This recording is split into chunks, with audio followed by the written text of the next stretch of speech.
Baik, saat ini saya akan menjelaskan mengenai penerapan forward-backward chaining dan metode pencarian cerdas. Namun sebelum itu, perkenalkan dengan saya, Andini Srikanilonda, dengan NIM 2302417 dari kelas 5TI7. Jadi, dalam bidang kecerdasan buatan atau artificial intelligence, sistem pakar merupakan salah satu penerapan utama yang meniru kemampuan berpikir manusia. Sistem pakar bekerja dengan menggunakan basis pengetahuan berupa fakta dan aturan untuk menghasilkan kesimpulan.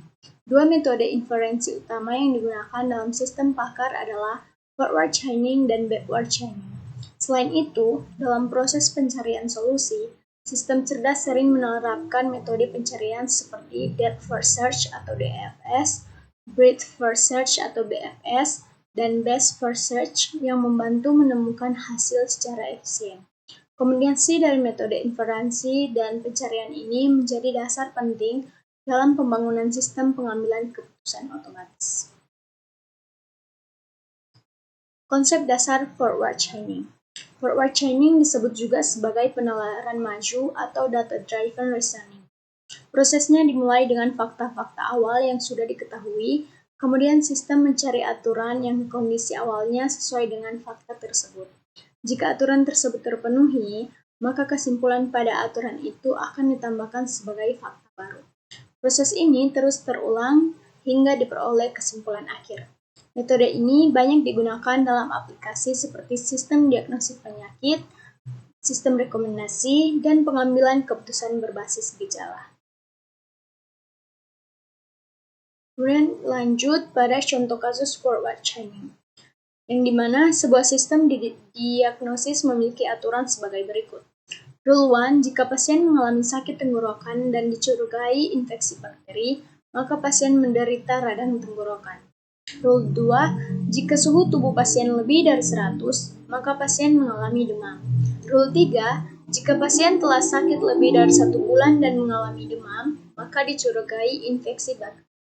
Fakta awal, yang pertama suhu pasien 102, yang kedua pasien sudah sakit selama 2 bulan, yang ketiga pasien mengalami sakit tenggorokan. Langkah penalaran, siklus 1 berdasarkan suhu lebih dari 100, aturan 2 terpenuhi, maka kesimpulannya pasien mengalami demam. Siklus 2, pasien sakit lebih dari 1 bulan dan mengalami demam, aturan 3 terpenuhi, kesimpulan jadi terinfeksi bakteri.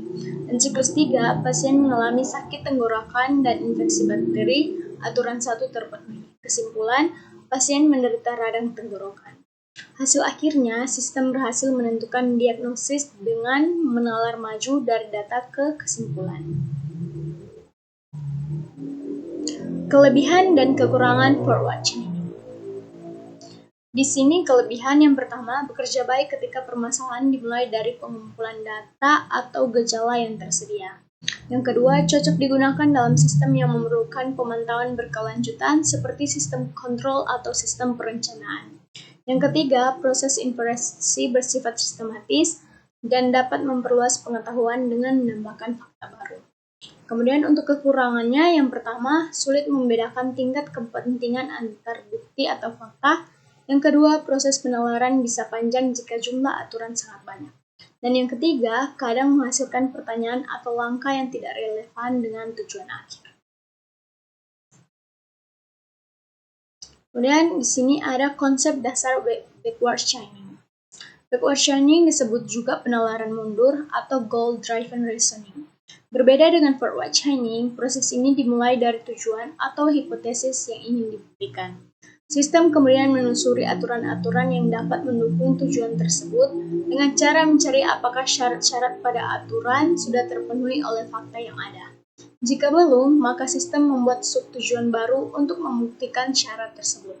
Metode ini banyak digunakan dalam sistem diagnosis medis, sistem troubleshooting, dan sistem berbasis logika deduktif. Kemudian untuk contoh kasus backward chaining, dengan tujuan membuktikan bahwa pasien menderita radang tenggorokan. Sistem menelusuri aturan yang menghasilkan kesimpulan tersebut, yaitu Rule 1. Untuk memenuhi Rule 1, sistem perlu membuktikan dua hal. Yang pertama, pasien mengalami sakit tenggorokan. Yang kedua, terdapat infeksi bakteri. Fakta pertama sudah diketahui, tetapi untuk membuktikan infeksi bakteri, sistem menelusuri rule 3 yang membutuhkan dua kondisi.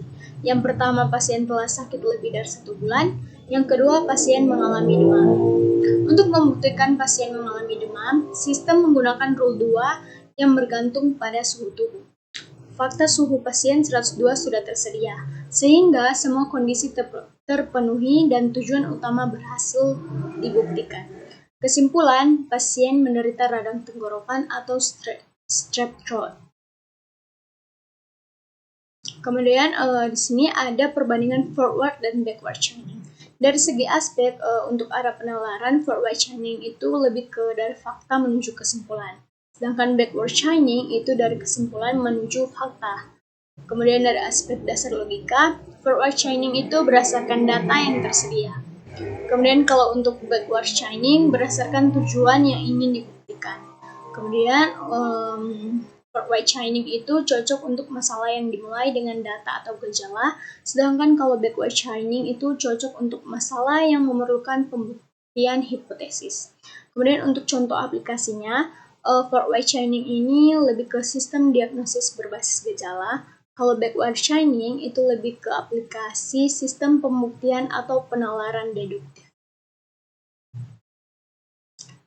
Kemudian di sini ada metode pencarian cerdas. Yang pertama ada intelligent search methods. Dalam AI, proses pencarian digunakan untuk menemukan solusi dalam ruang masalah yang luas. Metode pencarian menentukan urutan langkah dalam menelusuri kemungkinan solusi hingga hasil ditemukan. Yang pertama ada depth first search atau DFS.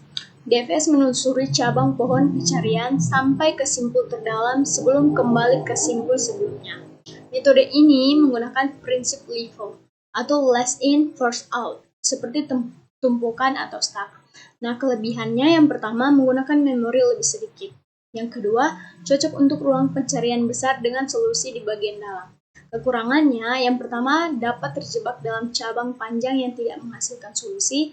Yang kedua, tidak menjamin menemukan solusi optimal. Untuk kedua, ada breadth first search atau BFS, yang dimana BFS ini menelusuri seluruh simpul pada tingkat yang sama sebelum melanjutkan ke tingkat berikutnya. Metode ini menggunakan prinsip FIFO atau first in, first out, seperti antrian atau Kreybe. Kelebihannya yang pertama ada menjamin menemukan solusi paling optimal jika biaya setiap langkah sama. Yang kedua, cocok untuk masalah yang membutuhkan eksplorasi menyeluruh. Kekurangannya yang pertama membutuhkan memori yang besar karena menyimpan semua simpul pada setiap tingkat. Yang kedua, kurang efisien untuk ruang pencarian yang sangat luas. Kemudian yang ketiga ada best first search. Metode ini menggunakan fungsi heuristik untuk memperkirakan jarak atau kualitas solusi. Sistem akan memilih jalur yang dianggap paling menjanjikan berdasarkan nilai heuristik tersebut. Kelebihan yang pertama lebih cepat menemukan solusi karena fokus pada jalur potensial. Yang kedua, cocok untuk masalah kompleks seperti navigasi atau pencarian rute. Kekurangannya yang pertama kualitas hasil tergantung pada fungsi heuristik yang digunakan. Yang kedua, tidak selalu menemukan solusi global terbaik jika heuristiknya tidak akurat. Jadi, kesimpulannya, forward dan backward chaining membantu sistem berpikir secara logis melalui data dan aturan untuk menghasilkan kesimpulan.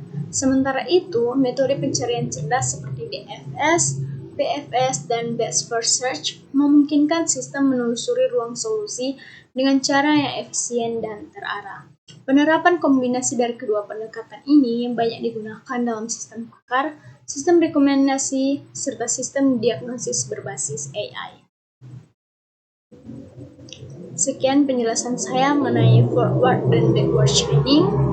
Jika ada kesalahan dalam berkata, mohon maaf, dan semoga apa yang telah saya sampaikan bisa memberikan ilmu yang baru yang dapat dikembangkan. Terima kasih.